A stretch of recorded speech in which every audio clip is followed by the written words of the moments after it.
साल था 2014। देश में आम चुनाव की सरगर्मी तेज थी। प्रधानमंत्री पद की दौड़ में नरेंद्र मोदी सबसे आगे चल रहे थे। लेकिन इस चुनावी समर में एक और शख्स था जो मोदी को जीत दिलाने के लिए पर्दे के पीछे से कमाल कर रहा था। ऊंचाई करीब 5 फीट 9 इंच, पहनावे में अक्सर जीन्स और टी शर्ट। कई बार नरेंद्र मोदी के आसपास ये शख्स नजर आता, मगर तब बहुत कम लोग जानते थे कि यही है चुनावी रणनीति का जादूगर। हैरानी की बात तो ये है कि साल 2011 में सिर्फ एक फोन कॉल पर यह व्यक्ति स्विट्जरलैंड से भारत लौट आया और आज इसे भारत का सबसे बड़ा पॉलिटिकल स्ट्रेटजिस्ट कहा जाता है। अब तक तो आप समझ ही गए होंगे कि हम किसकी बात कर रहे हैं। नाम बताना अब महज एक औपचारिकता है, प्रशांत किशोर। जी हाँ, वही पीके जिनकी रणनीति से चुनावी इतिहास बदल गए। लेकिन बड़ा सवाल ये है कि मोदी जी ने आखिर ऐसा क्या कहा था उस फोन पर कि पीके सब कुछ छोड़कर इंडिया दौड़े चले आए। तो चलिए कहानी को शुरुआत से जानते हैं। बिहार के रोहतास जिले में जन्मे प्रशांत किशोर की शुरुआती पढ़ाई वहीं हुई। पढ़ाई में अच्छे थे। पिताजी को लगता था बेटा डॉक्टर या इंजीनियर बनेगा, मगर पीके खुद भी नहीं जानते थे कि वो क्या बनना चाहते हैं। बिहार से निकलकर दिल्ली के हिंदू कॉलेज में एडमिशन लिया। फिर कुछ समय बाद घर लौटे और करीब 2 साल का लंबा ब्रेक लिया। जब उनसे हाल ही में पूछा गया कि उस ब्रेक के दौरान क्या किया, तो उनका जवाब था वही जो उस उम्र का हर नौजवान करता है। ग्रेजुएशन के बाद उन्होंने पब्लिक हेल्थ में पोस्ट ग्रेजुएशन किया। इस दौरान भी उन्होंने 1 साल का गैप लिया, यानी ग्रेजुएशन और पोस्ट ग्रेजुएशन के बीच कुल 3 साल का ब्रेक। इतना ब्रेक देखकर घर वालों को लगा होगा कि लड़का शायद अपना करियर बर्बाद करने पर तुला है, मगर किस्मत ने पलटी मारी। पढ़ाई पूरी होते ही उन्हें यूनाइटेड नेशंस में शानदार नौकरी मिल गई। पहली पोस्टिंग हैदराबाद में हुई, जहां उन्होंने अपने काम से सबको प्रभावित कर दिया। यूनाइटेड नेशंस के हेल्थ डिवीजन में प्रमोशन मिला और उन्हें जिनेवा भेजा गया। बढ़िया सैलरी, शानदार जिंदगी और सुनहरा भविष्य, सब कुछ ठीक चल रहा था। मगर फिर आया साल 2011। जिनेवा में काम करते हुए पीके ने एक सर्वे किया जो भारत के 4 राज्यों गुजरात, हरियाणा, कर्नाटक और महाराष्ट्र में कुपोषण से जुड़ा था। और शायद यहीं से शुरू हुई वो कड़ी जो आगे चलकर उन्हें भारतीय राजनीति की सबसे बड़ी रणनीतिक ताकत बना देती है। उस सर्वे के बाद पीके ने एक रिपोर्ट तैयार की जिसका नाम रखा गया malnutrition in high growth states in India. Report में गुजरात को सबसे नीचे रखा गया था। वजह थी गुजरात में कुपोषण की बेहद खराब स्थिति। लेकिन ये बात उस वक्त के गुजरात के मुख्यमंत्री नरेंद्र मोदी को बिल्कुल पसंद नहीं आई और कुछ ही दिनों बाद पीके के पास गुजरात सीएम ऑफिस से एक फोन आया। फोन पर कोई और नहीं बल्कि खुद नरेंद्र मोदी थे। बातचीत कुछ मिनटों की थी, लेकिन असर जीवन बदल देने वाला था। फोन पर मोदी ने कहा, शिकायत क्यों कर रहे हैं? यूएन की नौकरी छोड़िए और हमारे साथ काम कीजिए। इतना सुनते ही दूसरी तरफ कुछ पल की चुप्पी छा गई। पीके मोदी की बातों का तुरंत कोई जवाब नहीं दे पाए। उन्होंने सोचने के लिए वक्त मांगा।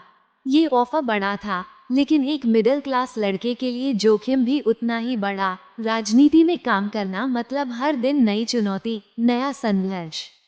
ऐसे में उन्होंने अपनी पत्नी चांदवी दास से सलाह ली और फिर एक शर्त के साथ जवाब भेजा। शर्त क्या थी? पीके ने कहा, मैं नौकरी छोड़कर आपके साथ काम करूंगा, लेकिन किसी हायरार्की का हिस्सा नहीं बनूंगा। मेरे बॉस सिर्फ आप होंगे।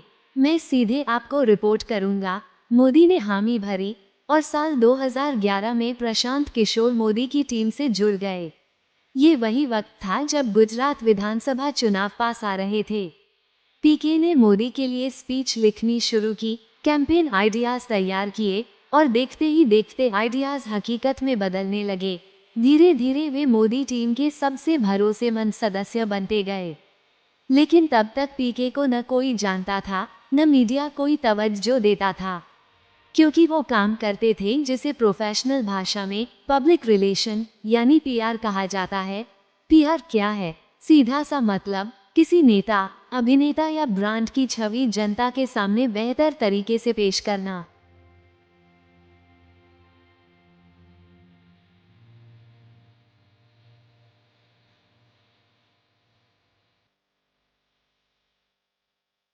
अब बात 2013 की। प्रशांत किशोर ने अपने 3 साथियों प्रतीक जैन, ऋषिराज सिंह और विनेश चंदेल के साथ मिलकर CAG citizens for accountable governance नाम की PR कंपनी बनाई और 1 साल बाद 2014 में इस कंपनी का नाम बदलकर कर दिया गया IPAC Indian political action committee.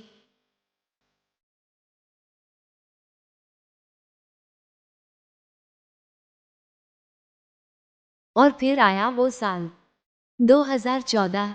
देश में लोकसभा चुनाव का माहौल गर्म था। बीजेपी फ्रंट फुट पर थी। कांग्रेस की बॉलिंग कमजोर और बिखरी हुई। मोदी का हर शॉट हिट हो रहा था और पर्दे के पीछे से एक लड़का पूरे गेम का मास्टरमाइंड था, प्रशांत किशोर। बीजेपी ने 282 सीटें जीती और कांग्रेस 44 तक सिमट गई। मगर सबसे दिलचस्प बात, जब बीजेपी की जीत का जश्न हो रहा था तब ड्रेसिंग रूम में बैठा एक लड़का तालियां बजा रहा था। वो खिलाड़ी नहीं, कोच था। वो कोई और नहीं बल्कि पीके थे, चुनावी रणनीतिकार। इसी चुनाव में पीके ने तैयार किए चाय पर चर्चा, रन फॉर यूनिटी, मंथन जैसे इनोवेटिव कैंपेन। और उनका सबसे ताकतवर हथियार बना सोशल मीडिया। निरंजन मुखोपाध्याय अपनी किताब Narendra Modi the man the times में लिखते हैं कि 2014 के चुनावों में पीके सबसे प्रभावशाली व्यक्तियों में से एक थे। इसके बाद पीके रुके नहीं। उन्होंने अलग अलग राज्यों में कई नेताओं के लिए रणनीति बनाई। MK स्टालिन, जगन मोहन रेड्डी, कैप्टन अमरिंदर सिंह, उद्धव ठाकरे, अरविंद केजरीवाल, ममता बनर्जी और नीतीश कुमार। ज्यादातर बार वे सफल भी रहे। लेकिन फिर एक वक्त आया जब पीके ने राजनीति की इस रणनीति से संन्यास लेने का मन बना लिया। अब इस संन्यास के पीछे की वजह भी जानते हैं। वापस चलते हैं 2015 में। बिहार की राजनीति में उस वक्त उथल पुथल मची थी। 17 साल पुराना बीजेपी JDU गठबंधन टूट चुका था और नीतीश कुमार ने तेजस्वी यादव से हाथ मिला लिया था। यहीं से एक नई राजनीतिक स्क्रिप्ट की शुरुआत हुई। ये कहानी है पलटी मार पॉलिटिक्स की, जब पहली बार बिहार के मुख्यमंत्री नीतीश कुमार ने बीजेपी को अलविदा कहा और हाथ मिला लिया अपने पुराने विरोधी RJD से। कहा जाता है दोनों दूर विरोधियों को एक मंच पर लाने वाला शख्स कोई और नहीं बल्कि प्रशांत किशोर ही थे। साल था 2015। बिहार में विधानसभा चुनाव होने थे।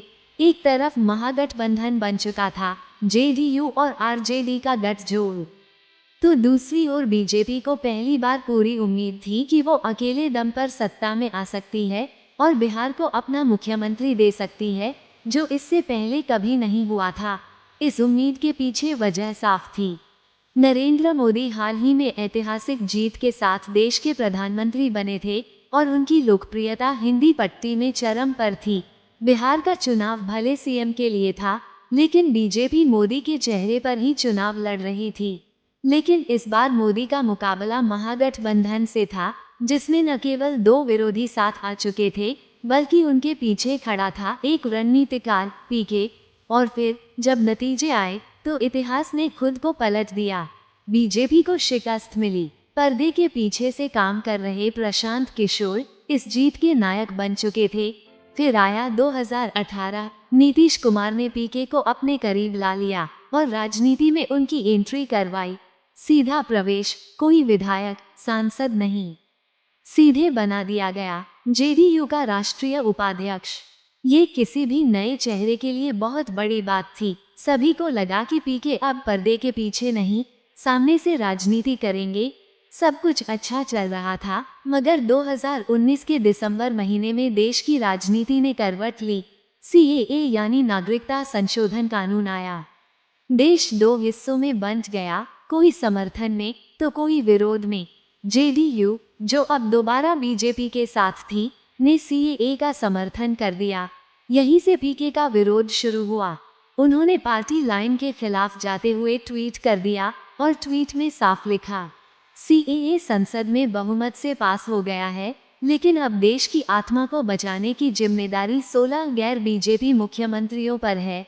उन्होंने उदाहरण भी दिए पंजाब, केरल और बंगाल के मुख्यमंत्रियों का, जो पहले ही कानून को खारिज कर चुके थे। अब इशारा सीधा था नीतीश कुमार की ओर। बस फिर क्या था, JDU नाराज हो गई। प्रशांत किशोर से इस्तीफा ले लिया गया। जेडीयू से अलग होने के बाद पीके ने फिर से चुनावी रणनीतिकार की भूमिका में वापसी की, but this time only for Mamata Banerjee. इसके बाद उन्होंने पीआर की दुनिया को हमेशा के लिए अलविदा कह दिया। लेकिन क्यों? इसका जवाब दो घटनाओं में छिपा है। घटनाएं जिन्होंने पीके के सोचने का तरीका ही बदल दिया। उन्होंने खुद कहा, मुझे लगने लगा कि मैं देश की जनता से झूठ बोलवा रहा हूँ, उन्हें छल रहा हूँ। अब वो दो घटनाएं क्या थीं? आइए जानते हैं इस कहानी का अगला अध्याय। बात है साल 2017 की। प्रशांत किशोर उस वक्त कांग्रेस के मुख्यमंत्री पद के उम्मीदवार कैप्टन अमरिंदर सिंह के लिए कैंपेन संभाल रहे थे। जनता का भरोसा जीतने के लिए पीके ने अमरिंदर सिंह की ओर से एक घोषणा पत्र तैयार किया, जिसका नाम था 9 नुक्ते। मतलब अगर अमरिंदर सिंह मुख्यमंत्री बने तो ये 9 वादे हर हाल में पूरे किए जाएंगे। इनमें एक वादा था ठेके पर काम कर रहे कर्मचारियों को स्थायी करना। कांग्रेस चुनाव जीत गई, कैप्टन सीएम बन गए और 1 साल भी गुजर गया, लेकिन वो वादा अब भी अधूरा था। फिर क्या था? ठेका कर्मचारी सड़कों पर उतर आए, प्रदर्शन करने लगे। उन्हीं में से एक कर्मचारी ने हाथ में एक तख्ती ले रखी थी, जिस पर लिखा था, जो हमारी मुलाकात सीएम से कराएगा उसे 1 लाख रुपए का इनाम मिलेगा। ये प्रदर्शन इतना बड़ा हो गया कि विपक्ष के नेता अमन अरोड़ा ने सोशल मीडिया पर तंज कसते हुए ट्वीट किया, प्रशांत किशोर को बुलाओ, उसी ने वादा किया था, असली फ्रॉड वही है। ये ट्वीट पीके ने राहुल गांधी को भेजा और साथ ही लिखा, सरकार आपकी, सीएम आपका, वादा आपका और ठग हम कहलाएं। यहीं से पीके के भीतर सवाल उठने लगे, मैं घोषणा पत्र बनाता हूँ, जनता उस पर भरोसा करती है, नेता चुनाव जीतते हैं, लेकिन फिर वादों पर काम ही नहीं होता। तो क्या मैं भी इस धोखे का हिस्सा हूँ? दूसरा झटका उन्हें साल 2015 में लगा था। तब वे सीएम नीतीश कुमार के लिए बिहार विधानसभा चुनाव की रणनीति बना रहे थे। उन्होंने एक विजन डॉक्यूमेंट तैयार किया था, 7 निश्चय योजना। पीके का मानना था कि अगर इसे सही तरीके से लागू किया जाए तो बिहार बदल सकता है, लेकिन नीतीश कुमार ने वो योजना लागू नहीं की या आधी अधूरी छोड़ दी। वो कहते हैं ना, इरादे नेक हों तो बदलाव मुमकिन होता है, लेकिन यहाँ इरादे कमजोर साबित हुए। बस यहीं से पीके ने ठान लिया, अब नहीं। अब वो किसी पार्टी के लिए नहीं, अपने लिए, अपने लोगों के लिए और अपनी मिट्टी के लिए काम करेंगे। अब कहानी यहाँ से मोड़ लेती है। अब पीके किसी पार्टी का हिस्सा नहीं, बल्कि खुद एक पार्टी के संस्थापक हैं, जन स्वराज। और जब जन स्वराज बिहार विधानसभा चुनाव लड़ेगी तो बड़ा सवाल ये होगा कि वो बीजेपी, जेडीयू और आरजेडी इन तीनों के वोट बैंक में सेंध लगाएगी या नहीं, और अगर चुनाव लड़ेगी तो कितनी सीटें जीत पाएगी। फिलहाल आप अपनी राय नीचे कमेंट में जरूर बताइए और जाते जाते चैनल को सब्सक्राइब करना, वीडियो को लाइक और शेयर करना बिल्कुल मत भूलिए। कहानी अभी बाकी है, अगला पार्ट जल्द।